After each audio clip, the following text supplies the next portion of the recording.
Hey everyone, Technomentary here with the video for you guys. In today's video, I'm going to show you how to send a message with the explode special effect on your iPhone. So let's get started.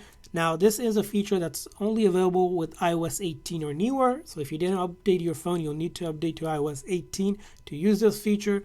Now once you updated your iPhone to iOS 18, first thing you're going to do is go ahead and open up your Messages app. From there on, you're going to go ahead and select a contact that you like to send the explode message effect with. So I have a contact here and I open that chat up and then click on it to type a message.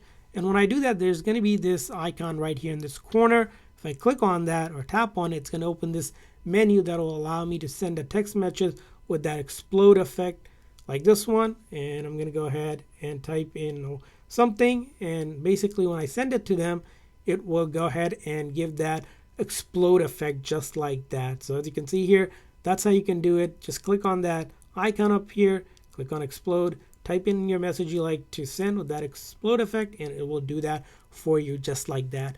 So that's how you do it.